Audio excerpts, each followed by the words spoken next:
Long ago in the kingdom of Valerian, magic was not feared, it was cherished. The kingdom glittered like a jewel between silver mountains and golden plains.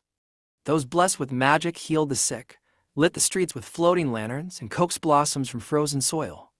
They were called the luminaries, and they lived among the people in peace. But peace is fragile. When the great king fell gravely ill, his breath weakening like a fading flame, the royal court summoned the most powerful luminary in the land. The spell was ancient, whispered to mend failing hearts and restore dying kings. It was meant to restore life. Instead, it tore it away. A single misstep, a trembling hand, the surge of unstable magic vast to control. The palace shook as if struck by thunder. Chandeliers shattered. Windows burst outward in blinding light. The air itself screamed.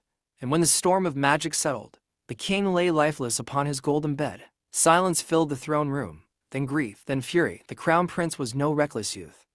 He was a grown man of 35 winters, strong and battle-tested, with a son of 10 years old who clutched his father's cloak as the royal healers wept. The boy watched as his grandfather's body was covered in soak. He watched as the luminary responsible collapsed in horror. Sobbing that it had been an accident, he watched his father's face change. Sorrow hardened into something colder, something unyielding. The prince rose slowly, his young son still beside him, and faced the court. His voice did not tremble. Magic has betrayed this kingdom. The luminaries fell to their knees. My father trusted you, he continued, eyes blazing not with madness but with wounded rage. And you have repaid that trust with death. The little prince tightened his grip on his father's hand. From that moment, a decree was born from grief. From this day forth, the crown prince declared, his voice echoing through the shattered hall, every luminary shall be executed. Magic is no longer a blessing. It is a threat. Gasp rippled through the chamber, but no one dared to challenge him. The luminaries were dragged away in chains. Their pleas echoed through the streets that once glowed with enchanted light, and so began the Great Purge. Among those marked for death was a woman with gentle eyes and a daughter of 5 years old. The child's name was Iris. She was quiet, soft-spoken, and when frightened, frost gathered at her fingertips like delicate lace. Even as a little girl, winter answered her emotions. Her mother knew what the royal decree meant. There would be no mercy, no trials. Only blades. Under the cover of night, she fled with Iris toward the northern mountains where snow kissed the sky and few dared to travel. The higher they climbed, the colder the air became, but Iris did not shiver. Before they left their home, her mother had wrapped her in a special jacket woven with ancient enchantments. It shimmered faintly, lined with protective runes. The magic within it helped soften Iris's power, keeping the frost from spreading when her emotions grew too strong. Never take this off, her mother had whispered. It will help you control the cold. But soldiers are relentless. Steel-clad guards caught them before the mountain pass.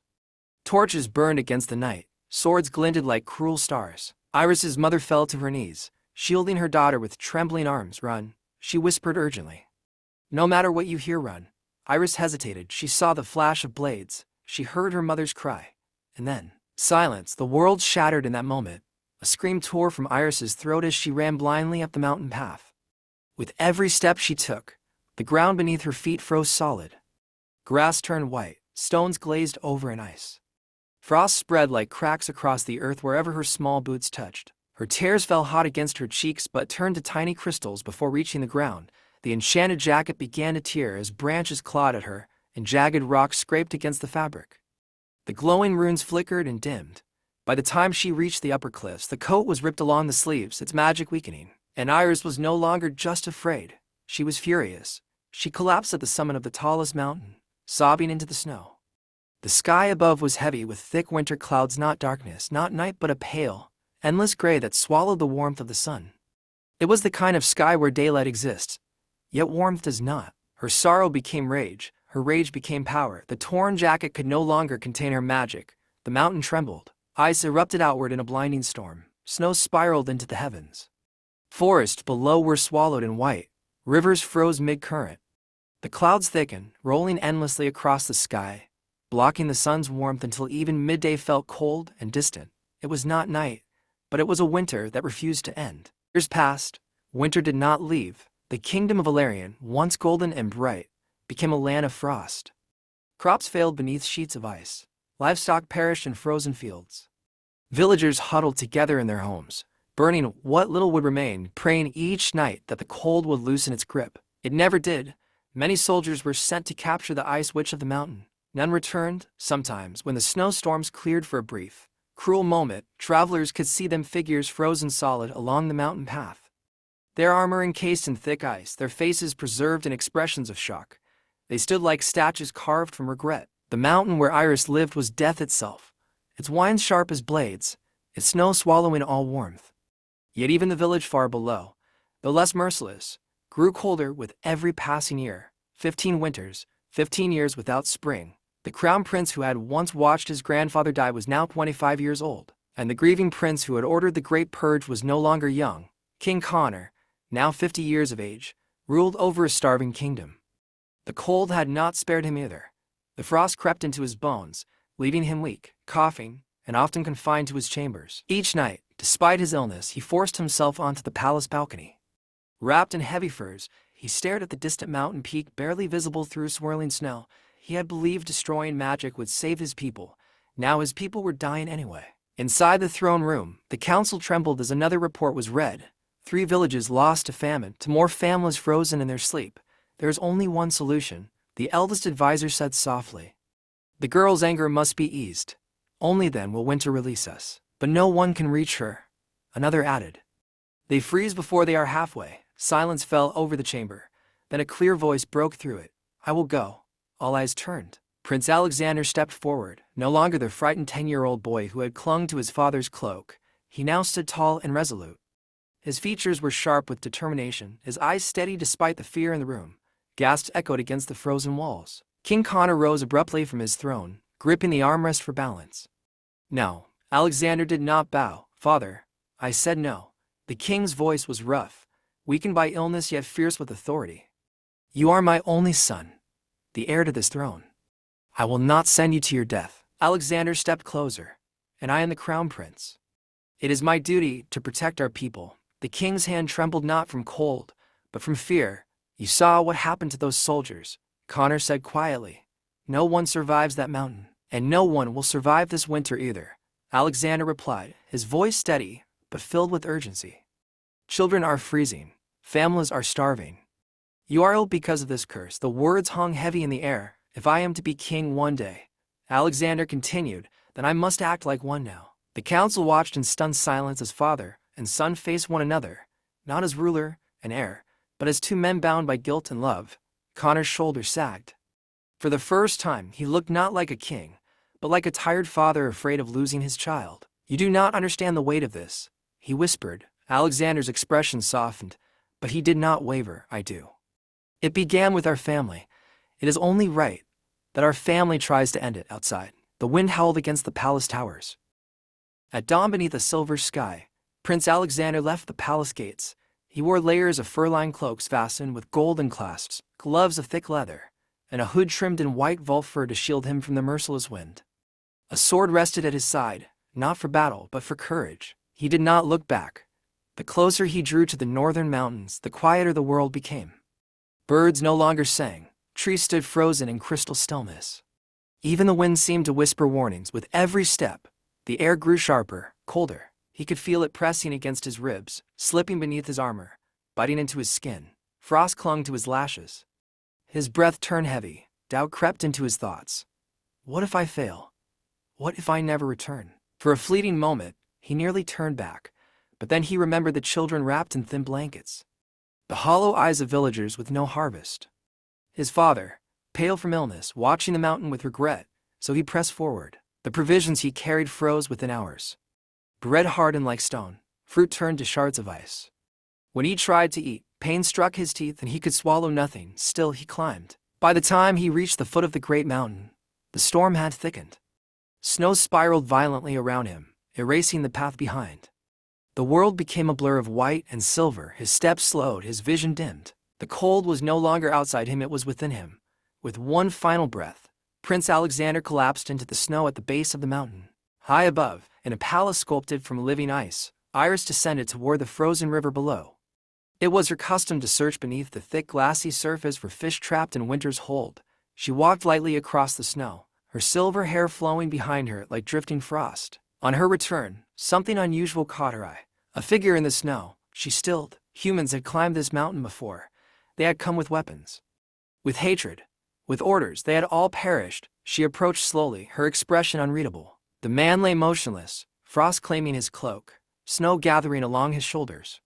For a moment, she believed him to be like the others, another frozen monument to foolish bravery, but then she saw it, a faint rise of his chest. He was breathing, a storm stirred in her heart. Memories struck like lightning, her mother's final cry, the flash of steel, the decree that had slaughtered her kind.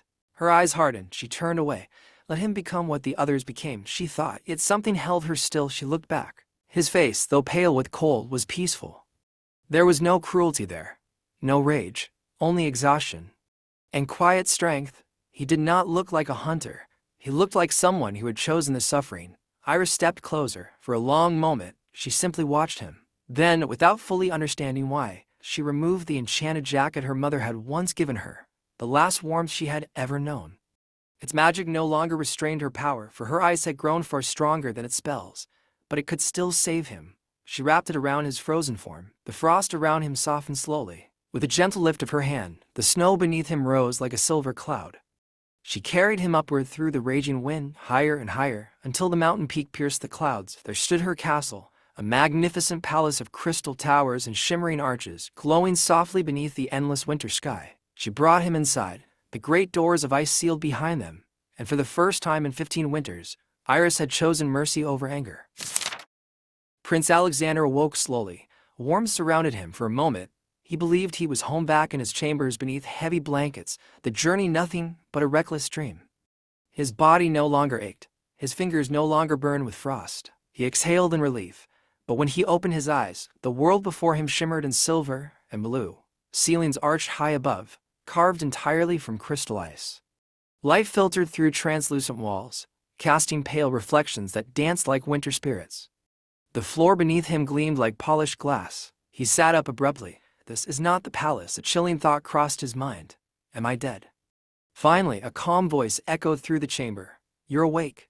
Alexander turned. At the far end of the grand hall stood a frozen throne, sculpted from a single towering shard of ice. Upon it sat a young woman cloaked in silver frost, her hair flowing like pale snowfall over her shoulders. Her eyes were sharp as winter stars. Who are you? He demanded, though his voice held more awe than fear. She rose slowly from her throne. I am Iris. The name struck him like a whisper from legend. His breath caught. You're the ice witch of the mountain. Frost spread outward from her bare feet, creeping across the floor in delicate but dangerous patterns. Alexander swallowed, but did not retreat. I know my kingdom hurt you, he said quietly. I know what was done was wrong. Her eyes flashed. Wrong, she echoed. Your soldiers slaughtered children. They burned homes. They hunted us like beasts. The walls trembled faintly with her rising fury. Can your apology bring back my mother? She demanded, her voice breaking for the first time. Can it bring back the luminaries who died screaming? Alexander stepped forward slowly. I am the crown prince of Valerian, he said. I risked my life to climb this mountain, not to harm you, not to capture you, but to beg you. Her gaze sharpened. The crown prince. She repeated, realization dawned in her eyes. So it was your father, she whispered coldly. Your father who made the decree that destroyed my entire world. Alexander dropped to his knees before her. The sound echoed through the frozen hall. My father is sick, he said. The cold has taken his strength. But even if he were not, I kneel before you in his place. I kneel for my kingdom. For the innocent who are starving. He lowered his head. I promise you this, whatever you ask of me, I will do. And the winter. Spare my people. For a long moment, there was only silence between them. Then Iris's shoulders trembled. I cannot, she whispered. The confession seemed to cost her everything. You think I choose this? She continued, her voice fragile now. Every time I remember my mother. Every time I see the blades, the pain grows. And when the pain grows, the winter answers. I spiraled along the walls as if in agreement. I don't know how to stop it. Alexander slowly lifted his gaze. For the first time, he did not see a witch. He saw a wounded girl trapped inside a storm she could not control. But Iris's eyes hardened again. I do not trust humans, she said coldly. You kneel now, but your kind has shown me that mercy does not last. With a sharp gesture of her hand, the air around him crystallized. Ice rose from the floor, shaping itself into walls, smooth, towering, unbreakable. In seconds, he stood enclosed within a chamber of frost, an ice prison. You will remain there, she declared, her voice echoing through the castle. Until I decide what to do with you. The frozen door sealed shut. Alexander stood alone inside the crystal chamber, his reflection staring back at him from every side. And beyond the walls, the storm outside the castle howled louder than ever. The ice chamber did not feel like a dungeon. It was silent, clear, beautiful in a cold, merciless way. Prince Alexander stood within its crystal walls, watching his faint reflection shimmer in every direction. He did not attempt escape. There was nowhere to go. Hours passed before the frozen door dissolved into mist. Iris stepped inside. She carried his satchel. Without a word, she placed it before him. The food inside was stiff as stone, still trapped in frost. Put it inside the jacket, she said calmly. The enchantment woven into it still carries warmth. It will soften enough for you to eat. Alexander blinked in surprise. You brought this for me. I do not want you to die of hunger, she replied coolly. Not yet, he obeyed, sliding the frozen bread and meat beneath the enchanted fabric. Slowly, faint warmth seeped through it, loosening the ice's grip. She turned to leave. Why? He asked. She paused. Why did you save me? He continued. My father ordered the death of your people. Yet you carried me here. You warmed me. You brought me food. For a long moment, she did not answer. Her hand tightened slightly at her side. I don't know, she said at last, her voice quieter than before. Perhaps I was foolish. Alexander studied her carefully. There was no cruelty in her expression, only confusion. How did you survive? He asked gently. Alone for 15 years, that question made her eyes drift away. I did not survive, she said after a moment.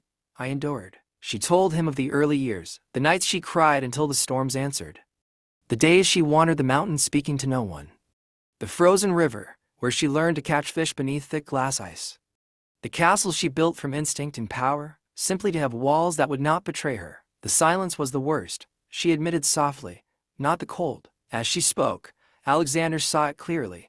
Not a witch, not a monster, just a young woman whose childhood had been stolen and buried beneath snow. He lowered his gaze in shame. We were selfish, he said quietly. We mourn our king. But we never stopped to see your grief. We called you witch because it was easier than admitting what we had done. She said nothing. The luminary who cast the spell, he continued, warned my father. He told him the king's life was already fading. That forcing magic against fate would break something. Iris looked at him sharply. My father insisted, Alexander said. He demanded the spell. The luminary obeyed because he was loyal. And afraid, silence filled the chamber again. The king died because it was his time. Alexander finished. Not because of cruelty. Iris's breath trembled slightly. No apology I offer can ever erase what was done to you, he said firmly. And I will not pretend that it can. He stepped forward, but the innocent villagers had no voice in that decree. They were not the ones who gave the order. It was my father's decision. His shoulders straightened. And since I am the crown prince, I will bear the weight of his sin. Her eyes widened faintly. If you must cast your anger upon someone, he continued, let it be me. I climbed this mountain knowing I might die. If suffering is required to end this winter, I am prepared. The air between them grew still. Iris stared at him, searching his face for deceit. She found none. For a fleeting second, something fragile flickered in her gaze. Then she turned away. She said quietly, I do not want you to die a slow death. The frozen walls shimmered as she stepped out, sealing the chamber once more. But outside the castle, beyond the towering windows of ice, the storm did not rage quite as fiercely as before. Days passed within the crystal walls of the ice chamber. Prince Alexander no longer counted them. One quiet evening, as pale daylight filtered through the frozen ceiling, he began to sing, not loudly, not for freedom, but softly, an old royal lullaby his mother once sang to him as a child. His voice carried gently through the castle corridors, warm and steady against the endless frost. In her throne hall, Iris stilled. The sound reached her like sunlight through clouds. She had not heard music in 15 years. She walked toward the chamber without realizing she was moving. Alexander did not stop singing when she appeared beyond the ice wall, for the first time. Her mind felt quiet. When he finished, she spoke. That will be your punishment. He looked up, confused. You will sing for me. A small smile touched his lips, and so he did. Each day he sang, ballads of spring, songs of courage, melodies of hope, and something strange began to happen. Each time peace settled in Iris's heart. The storm outside weakened, the wine softened, the snow fell lighter, the cold across the kingdom eased. They began to talk, at first cautiously, then freely. He told her stories of the palace gardens before winter. She told him about the shapes she carved into the ice to fight loneliness. He made her laugh, awkwardly at first, then freely. The ice which was no longer alone, and the prince was no longer a prisoner. Outside the mountain, Villagers noticed something miraculous. The cold was less cruel. Months passed. The rivers began to move again. 2 years later, the kingdom no longer lived in endless winter. Spring had returned. In the palace, King Connor grew weaker with each passing season, but hope stirred in his heart. The cold had lifted, which meant one thing. "My son has reached her," he whispered. Yet Alexander had not returned. The king called the council. "I will send guards to the mountain." Fear filled the chamber. "The mountain is still dangerous," one advisor warned. "Perhaps the prince will return on his own," another said. But Connor's voice was firm. "If he lives, he must come home. The kingdom needs its future king, and I need my son." And so an army was prepared, not for war, but for retrieval. On the mountain peak, life had changed. Alexander and Iris had fallen in love, not in haste, but in healing. From friendship came trust, from trust came love, and from love came life. They had a daughter, a little girl with her mother's silver hair and her father's warm eyes. They named her Princess Ruby, a flame of life in a world once frozen. One morning, as snow sparkled peacefully outside the castle, a thunderous sound shattered the calm. Men shouting, Alexander's name echoing across the mountain. Iris stiffened. "They've come for me," she whispered, fear flickering in her eyes. Alexander took her hand gently. "Trust me." She raised her arm, and from the mountain formed a magnificent staircase of ice descending toward the gathered soldiers. Hand in hand, they stepped down together. The commander knelt immediately. "Your Highness, the king commands your return. He is gravely ill. The kingdom calls for its heir." Alexander's heart tightened. He looked at Iris. "Come with me," he said softly. "When I am king, luminaries will never be hunted again. You will be my queen." Iris shook her head gently. "You must go to your father. I cannot leave you here alone." "You are not leaving me here alone," she said. "You gave me the greatest gift, our daughter." Her eyes shone with quiet strength. "Honor the luminaries who died. Protect the ones who survived. Let them return without fear." She looked toward the distant lands below. "Some may still be afraid to live among humans. Tell them they may come here. I will protect them." It was the hardest farewell of his life, but he left. Alexander returned to the kingdom and fulfilled every promise. The Great Purge was formally condemned. Monuments were raised in honor of the fallen luminaries. Survivors emerged from hiding. Some returned to Illyrian, others journeyed to the mountain, where Iris welcomed them with open arms. She built a vast shimmering wall of enchanted ice around the settlement at the mountain's base. They named their new realm Lumeria, a kingdom of restored magic, not hidden, not hunted, protected. Months later, Iris discovered she carried another child, a son, when word reached King Alexander. For he had now ascended the throne after his father's passing. Tears filled his eyes. The boy was named Prince Alexander Connor II, heir to Illyrian. Ruby remained heir to Lumeria, to kingdoms, one love. Alexander later returned to the mountain, not as a prisoner, not as a prince seeking forgiveness, but as a king asking for Iris's hand in marriage. She said yes. They ruled separate kingdoms, yet their bond united both realms in peace.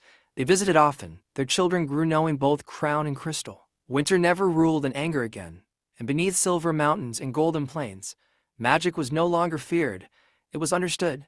And so the kingdoms of Illyrian and Lumeria flourished side by side, happily ever after. Thank you for watching. If you're new to my channel, please like, comment, and subscribe for more fairy tale stories. And to my returning subscribers, I love you.